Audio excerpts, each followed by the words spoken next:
Emma Carter stood by her kitchen window, her fingers wrapped around a warm mug of tea. Watching the golden leaves swirl across the yard, the wind carried a sharp bite that hinted winter was near, but she didn't notice the chill. Her mind was elsewhere, tangled in memories she couldn't untangle. It had been months since she had laughed fully, months since anyone had made her heart feel light again. Friends had called, inviting her out, hoping to pull her from the quiet life she'd built after the breakup. Family had stopped by, leaving casseroles and advice in equal measure. She had appreciated the gestures, but nothing had worked. She felt like she was floating in a space where nobody could reach her. The mailbox clanged, pulling her from the fog of her thoughts. She opened the door to find a small cardboard box. Inside was a note from a local rescue. "This dog needs a home. You might need him more than he needs you." Emma frowned, reading the words again. She wasn't looking for a companion. She wasn't looking to love again. But there was something in the line that made her pause.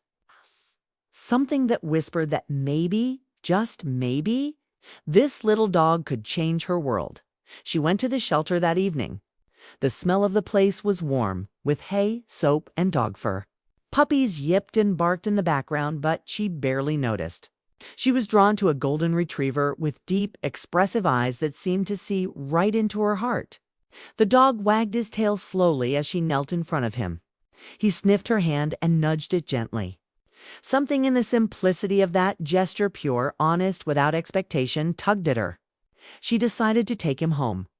She named him Max. From the very first day, Max seemed to understand her in ways she had forgotten were possible. He followed her around the house, curled at her feet while she worked, and slept by the bedroom door at night.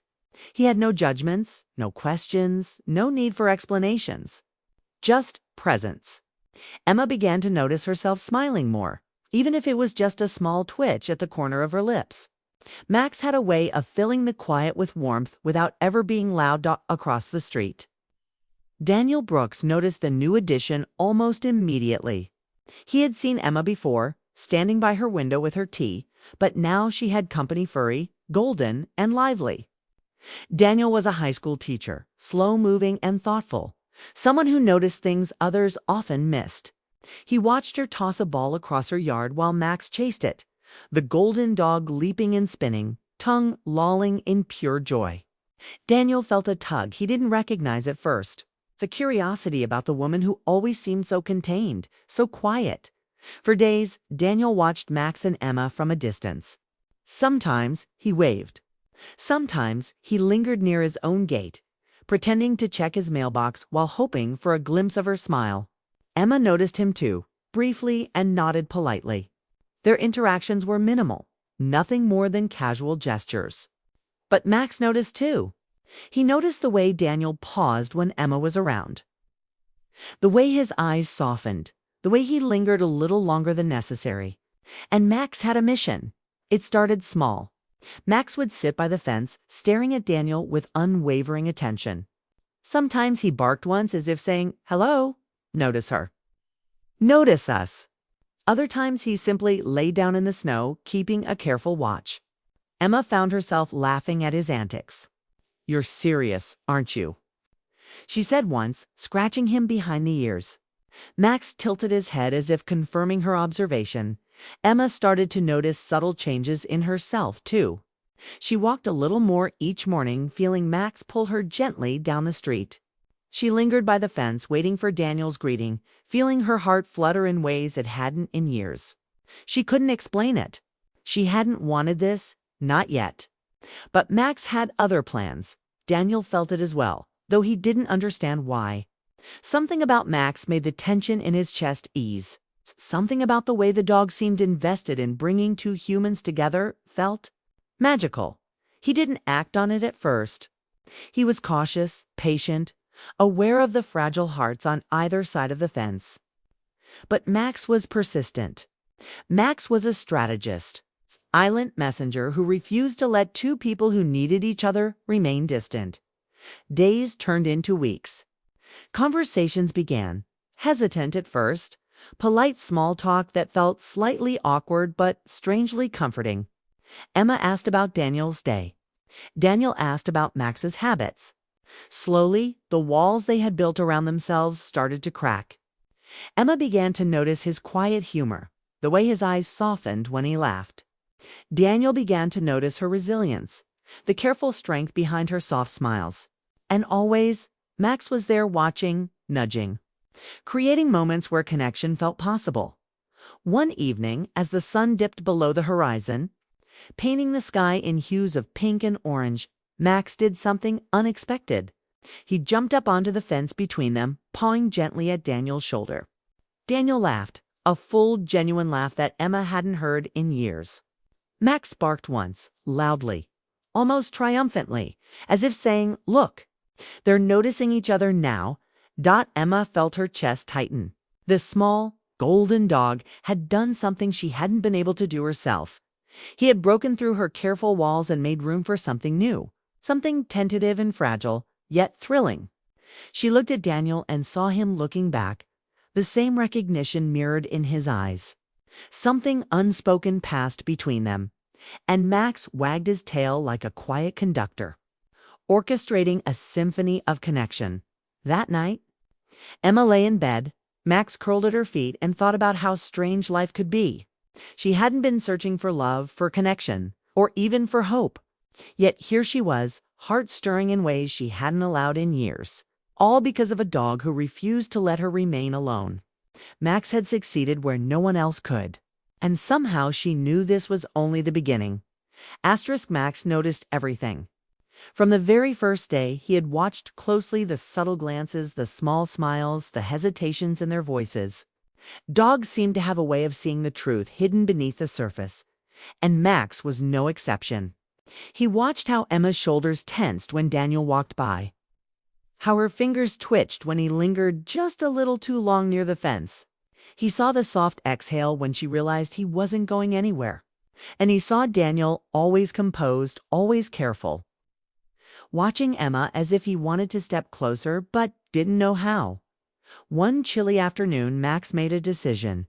He slipped through the gate, unnoticed at first, and trotted straight to Daniel's yard. Daniel was watering a small flower bed when he heard the soft patting of paws. He looked up and laughed in surprise when he saw Max sitting calmly in the middle of the yard, tail wagging slowly, eyes bright with purpose. "Max," Daniel said, crouching down, "what are you doing here?" Max didn't answer, of course, but he nudged Daniel's hand with his nose, then sat down firmly as if declaring, "This is my mission." Daniel couldn't help laughing at the persistence of the golden retriever. He picked Max up and walked him back to Emma's house, thinking that would be the end of it. But the next day, Max returned, walking straight to Daniel again, refusing to come back until Daniel waved. By the third day, Emma was watching from the window, shaking her head with a mixture of amusement and disbelief. "You're relentless, aren't you?" she said to Max, scratching him behind the ears. Max wagged his tail as if agreeing with her. Emma and Daniel began to talk more. At first, it was casual weather work, Max's playful antics. But conversations soon deepened. Daniel asked about her day, genuinely curious, and Emma shared little stories she hadn't told anyone in months. The more they spoke, the more Emma realized how much she had missed being understood without judgment. Daniel, in turn, felt a warmth he hadn't felt in years. There was a gentle rhythm to their words, quiet comfort that neither expected but both needed. Max, of course, had an agenda. He would sit patiently during their conversations, occasionally nudging Emma's hand or resting his head against Daniel's knee, as if saying, "Notice this. This is important." Max's presence made the moments feel lighter, less awkward, less forced. Here is a silent bridge, guiding two hearts toward connection without a single word. One weekend, Emma decided to take Max to the nearby park. Daniel happened to be there as well, walking along the snowy paths with his scarf wrapped tightly around his neck. Max ran ahead, barking happily, then sprinted back to Daniel, tail wagging like a flag of triumph. Emma's laughter rang across the park, soft and warm, and Daniel smiled, genuinely this time, as he watched her. The sound was something he realized he had missed, hearing a laugh unguarded, free, unburdened. As weeks passed, the small gestures between them grew into something larger. Emma started leaving her gate open a little longer, hoping to see Daniel in the mornings. Daniel began lingering by the fence, making excuses to talk about trivial things, just to hear her voice. Max was always in the middle, orchestrating the unspoken connection, nudging them together in subtle ways that neither human could resist. One afternoon, as a gentle snowfall began, Max did something unusual. He ran toward Daniel, barking once, then sat down, refusing to move. Daniel knelt to check if something was wrong, but Max simply stared at Emma, then back at Daniel, as if making a statement. Emma walked over, brushing snow from her coat. "He's serious, isn't he?" she said softly. Max wagged his tail, satisfied that his message was understood. Daniel chuckled, realizing the dog was somehow holding them both accountable for their feelings, making sure neither ignored what was blossoming quietly between them. There were moments of hesitation, too. Emma caught herself stepping back sometimes, afraid of opening her heart too soon. She had been hurt before, and the memory lingered like a shadow. Daniel noticed her caution, and he mirrored it, respecting the space she needed while quietly wishing he could close it. Their connection grew in layers, words, gestures, looks, while both tried to navigate the delicate balance between longing and fear. Max never wavered. He lay by their feet during conversations, nudged hands together accidentally on purpose, and refused to let either retreat completely. One late evening, as the sky darkened and stars began to peek through, Emma found herself walking Max along the street, Daniel following at a distance. Max ran ahead, then doubled back, forcing Emma and Daniel to meet in the middle of the path.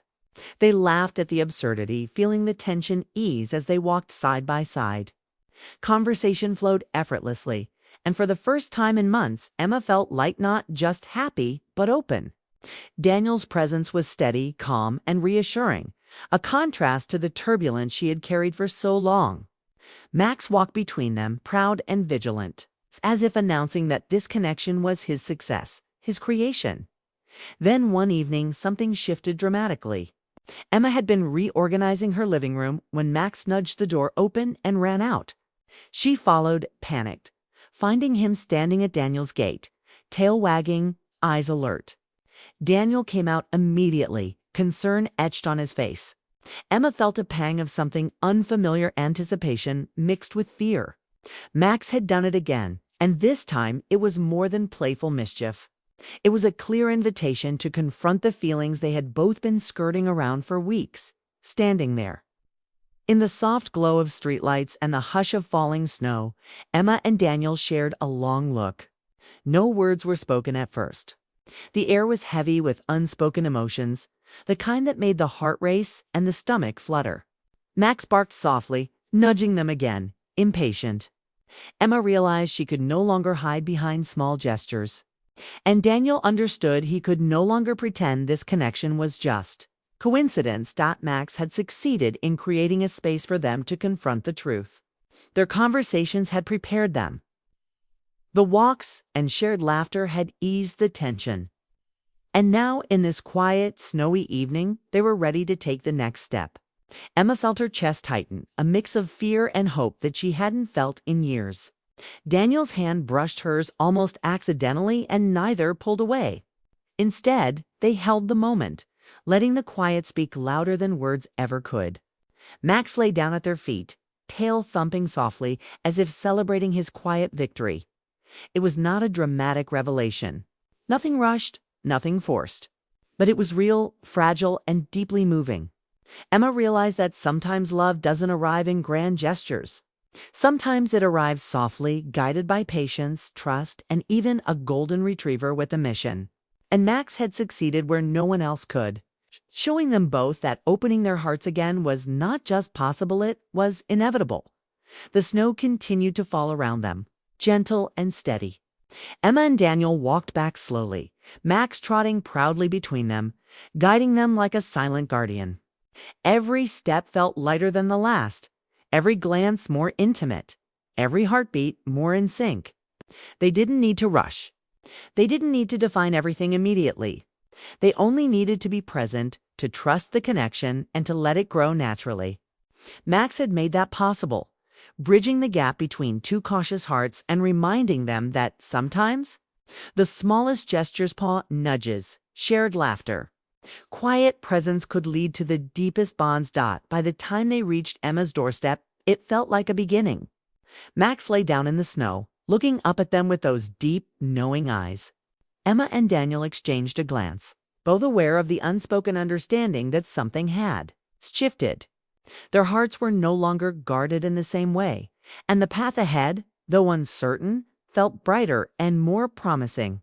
And as they said goodnight, with Max settling back inside happily, Emma felt an unfamiliar warmth spread through her chest, a mix of hope, trust, and the quiet certainty that she was exactly where she needed to be. Max had done it again. He had created connection, nurtured vulnerability, and opened a door that neither Emma nor Daniel could have opened alone. And as Emma watched him curl up at her feet that night, she realized that love sometimes needed a guide. Someone, nor, in this case, a golden guardian to show the way. And Max was perfect for that role, succeeding where no human ever could. Winter had settled fully over Vermont. The mornings were crisp, the grass glittered with frost, and every breath felt like smoke in the cold air. Emma and Daniel had grown used to their small rituals, walks with Max, coffee on the porch, brief conversations that stretched longer than expected. There was an unspoken rhythm to their days, a subtle intimacy that neither could name but both could feel. And Max, as always, was in the center of it, alert and proud, its golden fur glowing against the snow. One evening, Emma slipped on the icy steps outside her home. It wasn't serious, just a minor stumble, but it startled her, made her heart skip. Max barked immediately, racing to her side, pawing at her arm, whining in concern. She steadied herself, laughing nervously, and looked up to see Daniel running across the street, his scarf trailing behind him. He helped her inside, steadying her hands and asking if she was okay. Emma noticed how carefully he moved, not rushing, not speaking too much, just staying there until her heartbeat slowed, until she felt safe. Max lay at her feet, tail thumping slowly as if approving of Daniel's diligence. Emma felt a sudden surge of emotion she couldn't ignore. It was not just gratitude, though she felt plenty of that, but a deeper awareness of how much Daniel cared, how much she wanted to let someone in again. And Max, of course, had orchestrated this moment without a word, silently guiding them to this point. Over the next few days, Emma and Daniel's interactions shifted subtly. There was a softness to their glances, a lightness to their smiles, and a comfort in silence that had been absent before. They still walked with Max, still shared small talk. But each gesture carried weight. Each touch seemed accidental, yet intentional. Emma realized she no longer feared being open with him. Daniel realized he no longer wanted to hide his feelings. Max had created that space, small, steady, patient hand. Now it was theirs to explore. One evening, after a snowy walk, Daniel lingered at her gate longer than usual.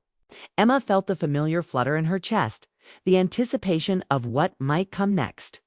Max, sensing the moment, barked once, ran around their feet, then sat tail wagging slowly, eyes fixed on Daniel. Emma laughed softly, brushing snow from her coat, and said, "He's impatient, you know." Daniel smiled, stepping closer. "I think he knows what we're thinking," he said quietly. Their hands brushed lightly and neither pulled away. The simple contact was electrifying. A confirmation of feelings both had been too cautious to express. Max had become more than a dog. He was a guide, a silent mediator, the bridge that carried them from guarded loneliness to tentative love. Every small action he took, sitting between them, nudging hands together, barking at the right moment, felt intentional, almost magical. Emma and Daniel often laughed about it, but deep down, they knew Max had done what no human could. He had broken down walls, encouraged vulnerability, and nurtured connection. One snowy afternoon, Emma invited Daniel in for tea. It was casual at first, a simple cup in her cozy living room, Max lying at their feet, ears twitching at every word. Conversation flowed effortlessly. deeper than it had before, touching on childhood memories, favorite books, and dreams for the future. Each story revealed layers of trust, and every laugh strengthened the bond that had been growing quietly between them. Daniel admired Emma's resilience, her honesty, the way she carried both sadness and hope with equal grace. Emma admired his patience, his gentleness, and the warmth in his eyes that never demanded but always encouraged. Max wagged his tail, nudged them together when he sensed hesitation, and occasionally looked at them as if saying, "See? This is right." Days turned into weeks, and the rhythm of their lives shifted naturally. They cooked together, watched old movies, shared long walks under the quiet snow, and found comfort in the mundane moments. Max continued to be their silent orchestrator, always present, never intrusive, but guiding them toward intimacy and understanding. Emma noticed how safe she felt around Daniel, how she could laugh freely, how her heart felt light in ways it hadn't in years. Daniel noticed her ease, the way her eyes sparkled when she talked about small joys, the way her presence made the world feel warmer. Then, one evening, as the sky turned a soft pink and the first stars appeared, Emma realized something remarkable. She had stopped holding back. She didn't hesitate when Daniel offered his hand to steady her on the icy path. She didn't shrink when he lingered near her gate, his eyes gentle and questioning. She had allowed herself to feel fully, to trust, to hope again. And she knew, without needing to speak it aloud, that Daniel felt the same.